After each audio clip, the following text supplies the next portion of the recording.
Good morning, students. In the last class, we discussed about the refining the amount of collaboration between the classes. For that, you have taken the example of, just a minute, I'll go to slideshow.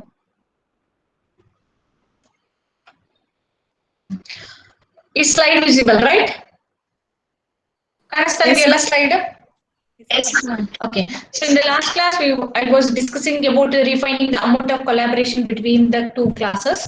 For that, I have taken the example of two different cases with four different classes. So in the first case, we have taken the collaboration between the classes X and Z and Y and Z.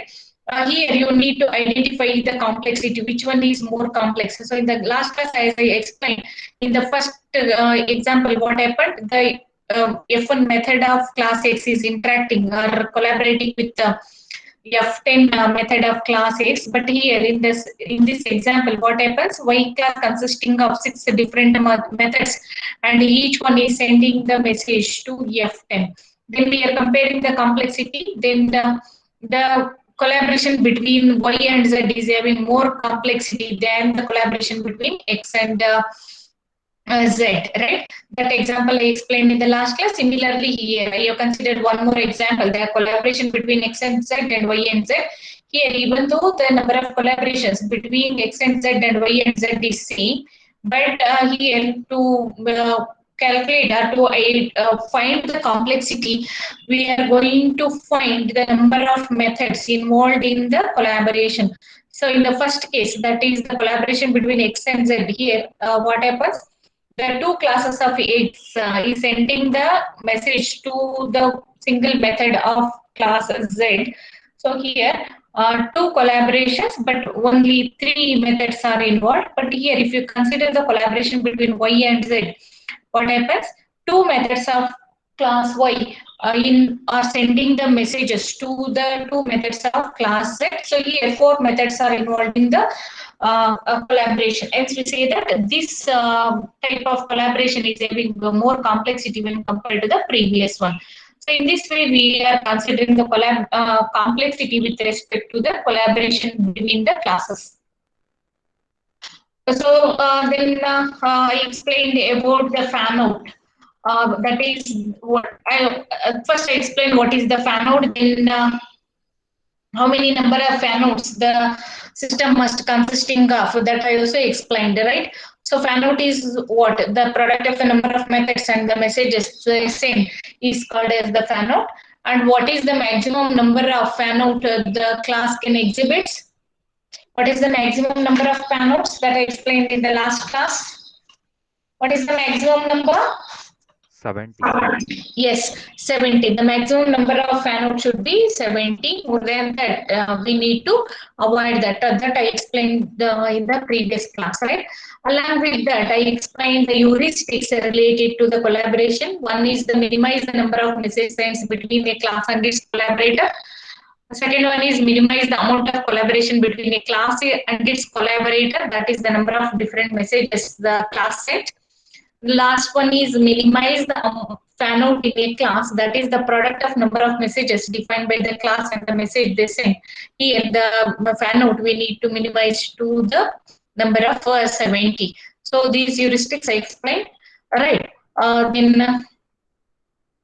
So today we are going to study about the containment relationship.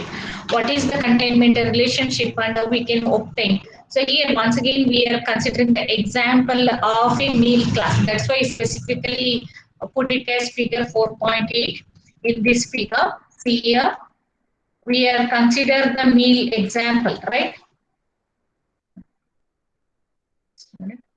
Here we consider this example. See here in the meal class, if you consider this example of a restaurant pattern and the types of food, here there exist three users relationships or three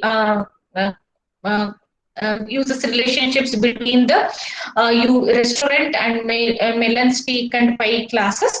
But in order to minimize the number of users relationships, what we have done, we have created one more class called as the meal class. and this class is called as the containing class, and all the classes are put it in the main class. So here what happens, we are making use of the data hiding property so that even the more number of users relationship exist, but that is within the meal class and that is not visible to the restaurant class. Right? So number of users relationship is reduced here from 3 to 1. So here in the first case, number of collaborations or number of users relationship is 3, and that is reduced to 1 by creating a new class called as the containing class. So here meal class is called as the containing class. Okay, this will consisting of this class encapsulates the remaining three classes melons, teak, and pie. With the help of the data hiding property, we reduce the users relationship from 3 to 1. So same example here we are considering for the containment relationship. Yeah. So the meal class that we are considering to reduce the number of collaborations between the restaurant pattern and the pieces of the meal is a good example of containment relationship.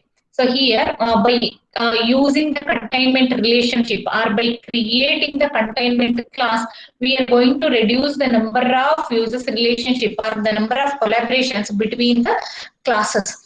So containment occurs whenever a class as one of its attributes is becomes an object of another class. See here, the containment occurs whenever a class is having attributes where one of its attributes becomes the object of another class.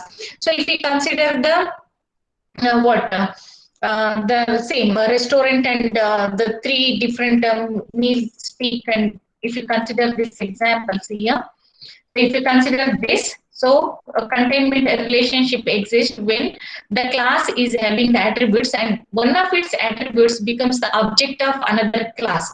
Then we say that there exists a containment relationship. Okay, understood?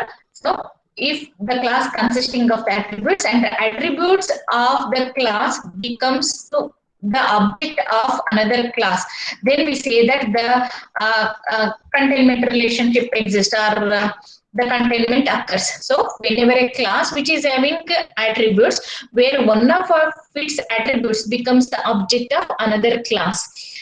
And here the containment relationship is an object based relationship.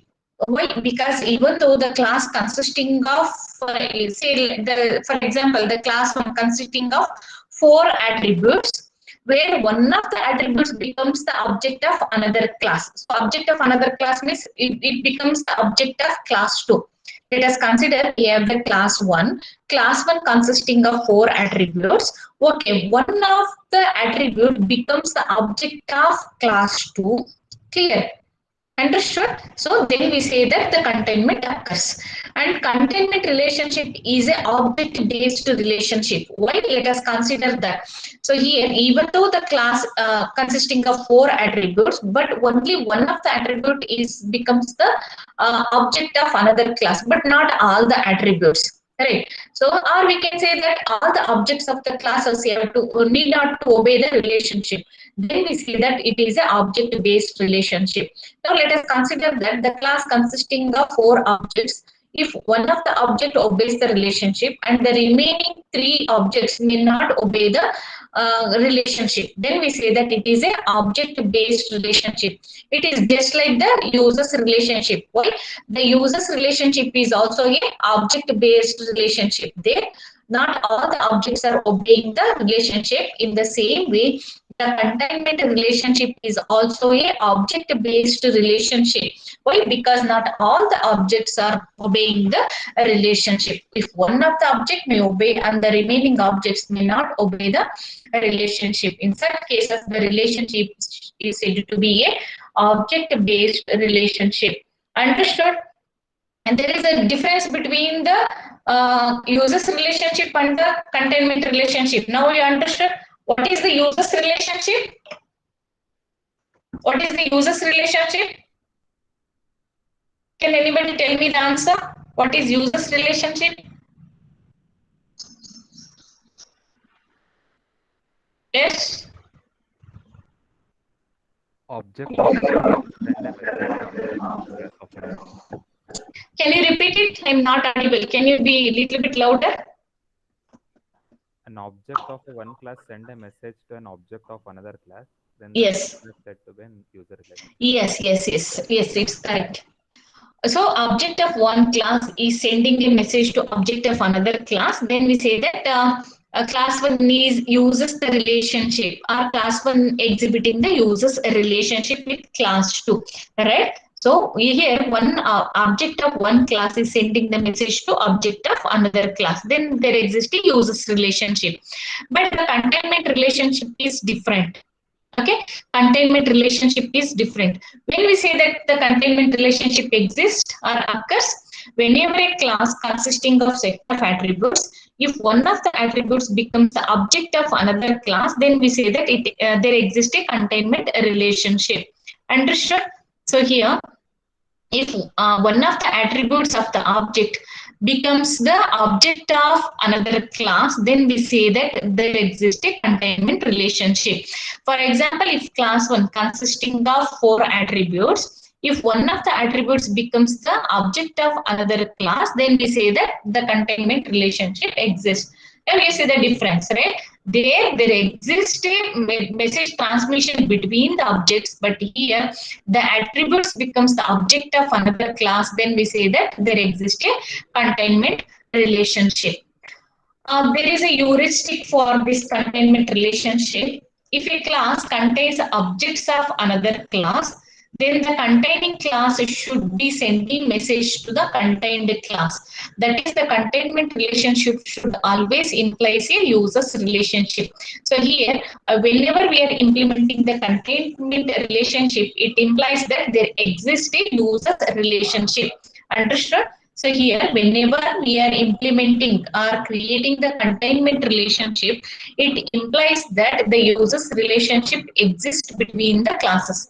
Understood? So that is the heuristic 4.5. So if a class contains objects of another class, then the containing class should be sending the messages to the contained class. Now, if you consider class 1 and class 2, okay, if class 1 consisting of the objects of another class, then it becomes the containing class, and the class 2 becomes the contained class, right? Then the containing class should be sending the message to the contained object. Okay, then the containment relationship should always imply the users relationship. Okay, and the rationale behind this heuristic that contained objects that are not sent messages by the containing class are useless information, or else there is some get method to return the contained object for use by others. So what it says, see here we have a containing class and the contained object, right? So if the contained objects that are not sent the messages by the containing of class, then we say that it consisting of useless information, or else we'll say that some get method to return the contained object for use by others. So here we have the two cases. Here one is that contained objects that are not sent messages by the containing classes are useless information. And the second one is, or else there is some get method to return the contained object for use by others. So if you use this, then it relates to the violation of keeping the related data and behavior in one place. Okay. So or else, so because here we are using the get method to get the information, right? Then it indicates that we are not keeping the data and behavior in one place. So then that violates the heuristic, that is keeping the related data and behavior in one place, except in the case of container classes. And these container classes are generic classes used as a temporary holding space for other objects. See here, whenever we are creating the container classes, if you consider the restaurant and meal example, right, there we have created the meal class as the containing class, right? And this class becomes the generic class, and this is used temporarily for holding the objects. Okay, so this container class is used as a temporary class for holding the objects. Clear? Understood? So their meal class which holds the object of what means, just a minute. So it holds the messages of the objects of C here, melon, stick, and pie, where we have created the container class or containing class. This meal class becomes the generic class, and it is created or it is used temporarily for holding the objects like melon, stick, and pie. So whenever we are creating the containing classes, the container classes is used temporarily for holding the objects. So in the restaurant meal example, meal class is created as the container class or containing class, where it is used as a temporary class for holding the other objects. And here there is an interesting behavior when we are creating the containing class. So in the containing class, either we can insert the objects or we can delete the objects. Okay, understood? So one main use of the containing class is whenever the containing class is created, either we can add the new objects to the existing class, that is the containing class, or either we can remove the objects from the containing class. So for example, if you consider the same restaurant example, the meal class consisting of what? So it consisting of, so same example, so many times I'm repeating. So if you consider this, see here, so it consisting of melon, stick, pie. See here, the meal container class consisting of these three objects. So one of the advantage of using the containing class that either here we can add the objects into the class or we can remove the objects from the class. Suppose I want only these two, melon and stick, I can remove the object pie from the class, meal class. Understood? Or if you add one more example is, just let's say I want to add potato, then I can directly add that into the containing class. So either I can directly add the objects into the containing class or I can remove the objects from the containing class. Just a minute. Okay. So the one that is the interesting behavior or the one important behavior of the containing class. Containing class, when we are creating, we can add the or insert the objects into the containing class, or we can remove the objects from the containing class, where the containing class is acting or the container class is acting as a generic class and it is used temporarily for holding the objects. So unless we are dealing with a container class, the contained objects need to be removed and placed in its appropriate abstraction. So when we are dealing with the container class, or unless we deal with the container class, the contained object needs to be removed and placed in its appropriate abstraction. So this is consider here the example of a meal class. Yeah, we are considering the example of a meal class. So in the initial example of the design, see here, there we have the restaurant and then the meal class. Here we are having one more design of the class, content class, and this design is an example of a broad and shallow containment hierarchy. Okay, broad and shallow. Broad means it consisting of more number of classes and the depth hierarchy is not present.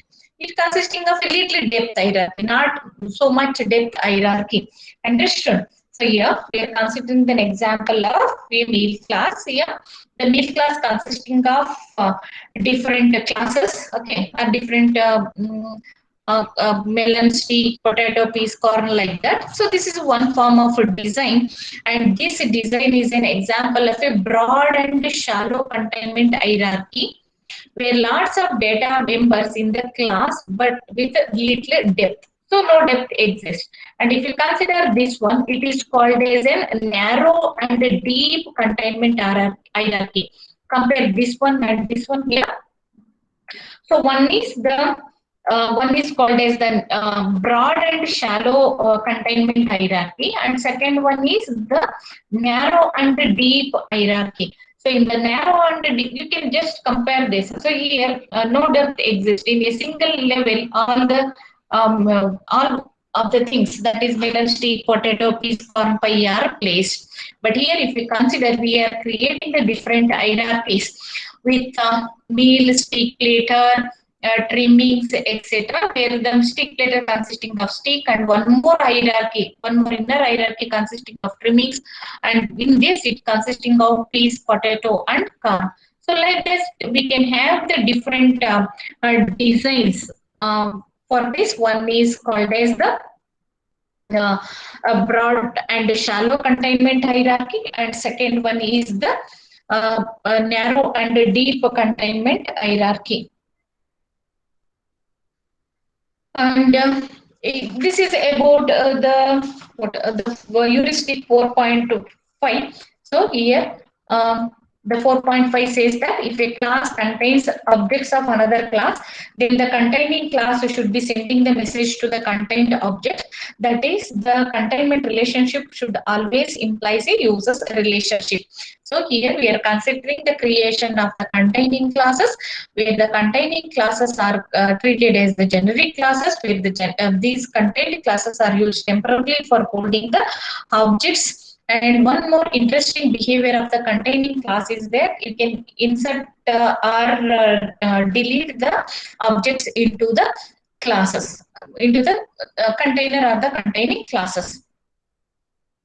And one example here, we are considering the middle class example, and there we are having two designs. One is with the broad and shallow design hierarchy, and second one is narrow and deep. First one is broad shallow hierarchy, or broad shallow containment hierarchy, and second one is an example of a narrow and deep containment hierarchy.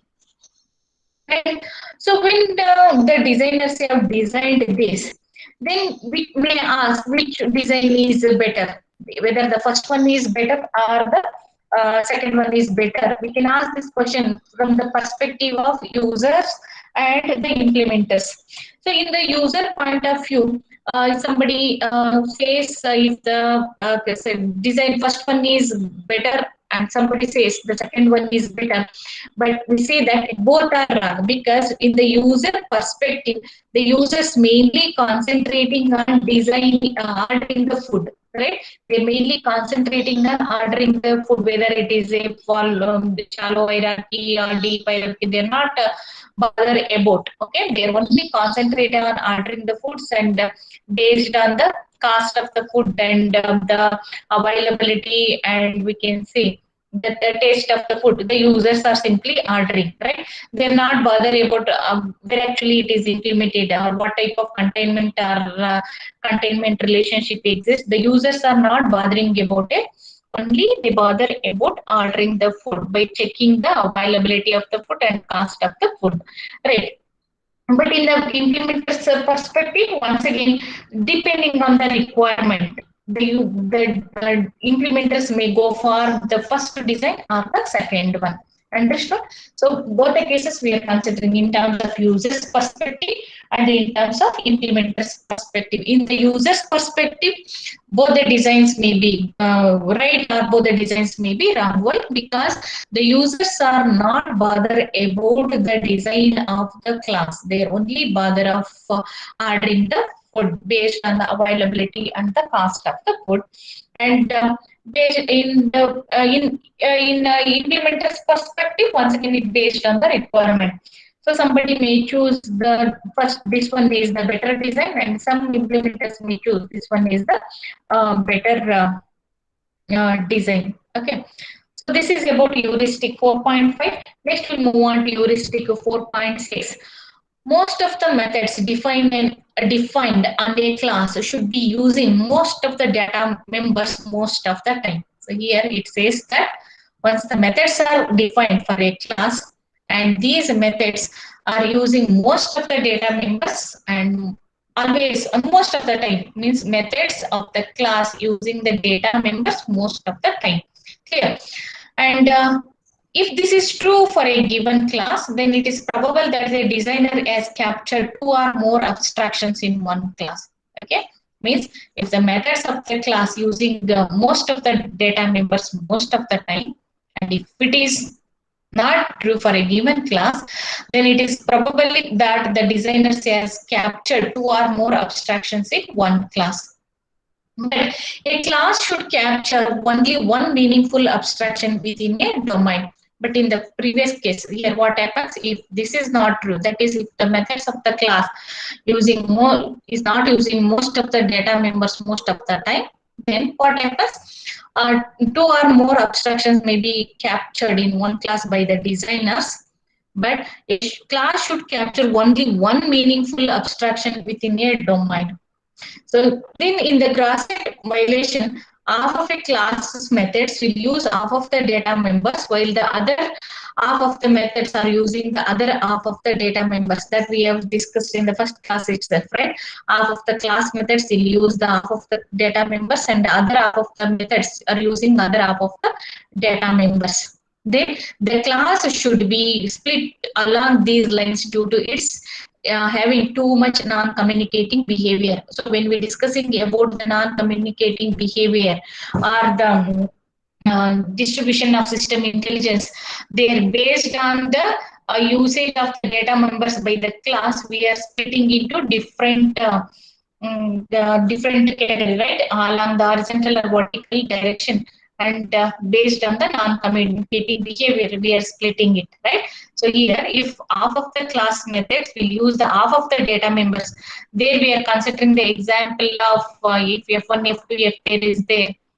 So in the first example itself, I explained, right? An application is divided into 5 functions, and one more function is created where it is using the data structure X. There I explained the non-communicating behavior also. How we are splitting it into the different classes. Remembering all of you that ನೆನಪಾಗ್ತಿದೆಯಾ first one?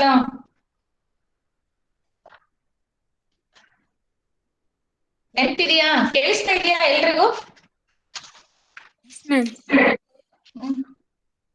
ನೆನಪಾಯ್ತಾ? We are divided into based on the which functions using which data members. Based on that we have divided.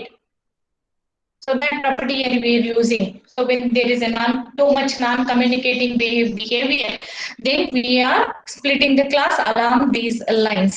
Okay, when it exists, when half of the class methods will use half of the data members, while the other half of the methods are using other half of the data members. If by considering this criteria, we are dividing the classes or splitting the classes along the lines when the classes are exhibiting too much non-communicating behavior. Okay. And the heuristic 4.7 says that classes should not contain more objects than a developer can fix it in his or her short-term memory. A favorite value for this number is 6. So that we discussed already in the previous classes that the user's relationship or the means the user's relationship exists between the classes should not be more than 6. Here they are considering the favorite value as 6, right?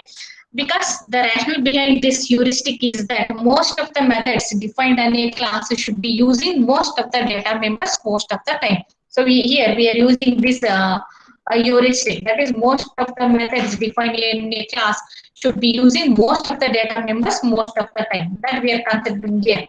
And if this is true, then the implementers of a method will need to think about all of the data members while writing the methods.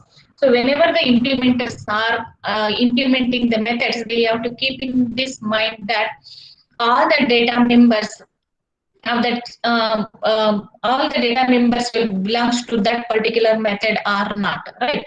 That they have to consider while writing the or while implementing the methods.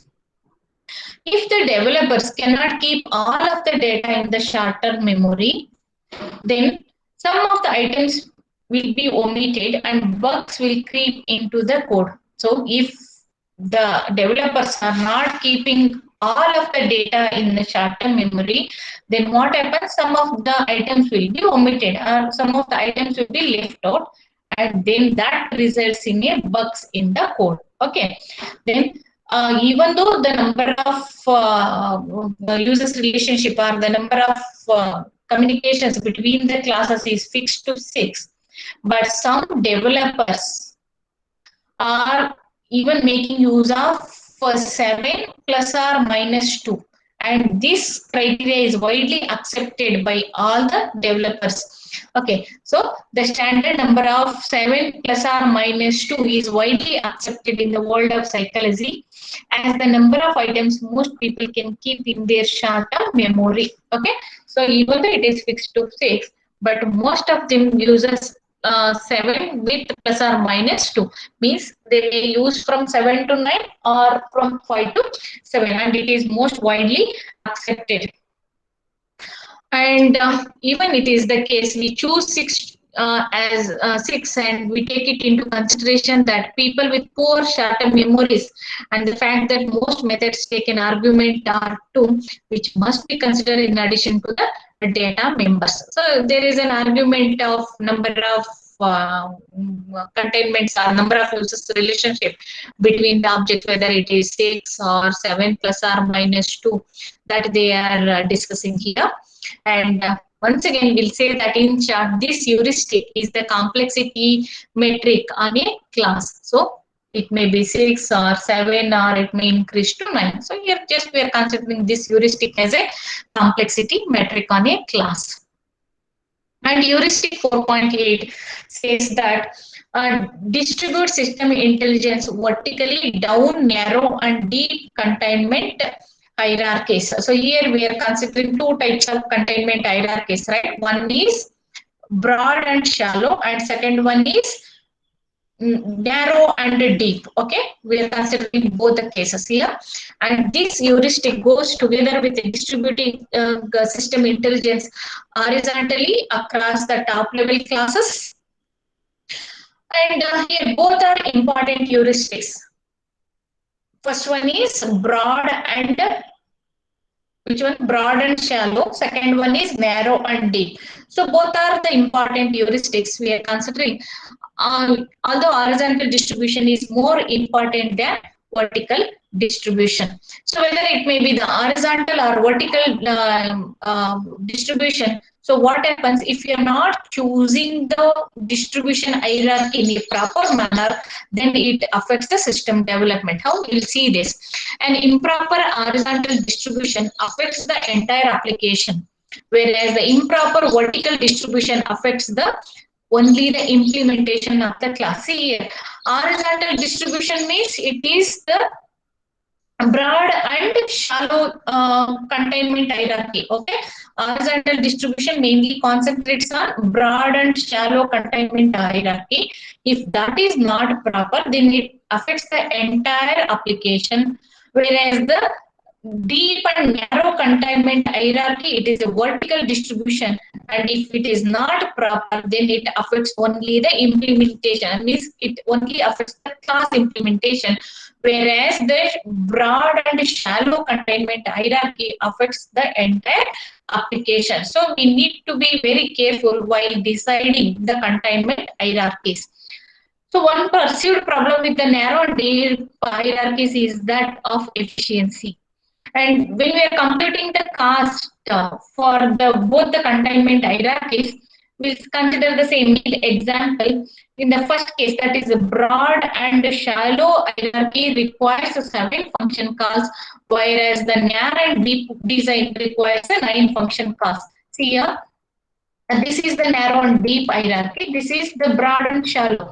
So if you go for this particular hierarchy, this requires 7 function calls, calling meal, and inside that we have 6 different ones. So we need 7 function calls for broad and shallow containment hierarchy, whereas we require 9 function calls for narrow and deep containment hierarchy. How it is 9? See here. One is for meal, second one is for melon, second one is for function call, 3, 4 for stack ladder, 5 for stick, 6 for trimming, 7 for piece, 8 for potato, and 9 for calling the corn function. So like that, so it requires 9 function calls, whereas this requires only 7 function calls. Understood? So when we are talking about the function calls for the 2 types of hierarchy, where the broad and shallow containment hierarchy requires 7 function calls, whereas a narrow and deep containment hierarchy requires 9 function calls. Understood. So the impact of function call overhead is greatly exaggerated. Benefit of narrow and deep hierarchies is that software reusability when compared to the broad and shallow hierarchy. So the advantage of using this hierarchy is software reusability. Because we are creating the number of subclasses, then the software reusability exists here. That is the benefit of using the narrow and deep hierarchy. So this is about the different heuristics and the containment relationship. And the next topic is semantic constraints between the classes. Shall I continue or shall I stop here? Shall I continue because you have to write the test after this? Once again, I require more classes, more time for this. Okay, I'll continue this in the next class. So I'll continue this in the Monday's class. You can write the test now. Okay. Any doubt in this? Any doubt in the containment relationship? So today we discussed about the containment relationship and the heuristics related to the containment relationship. Here you have studied heuristic 4.5, 4.6, 4.7 and 4.8. So total four heuristics you have studied for the containment relationship. And in the next class you are going to study about the semantics of what? The next class, you are going to study about semantic constraints between the classes and the heuristics related to semantic constraints between the classes. If you have any doubt, you can ask. Otherwise, I will end the class and you can write the test afterwards. Any doubt here? Any doubt? No, ma'am. No, if no, then we'll end the class.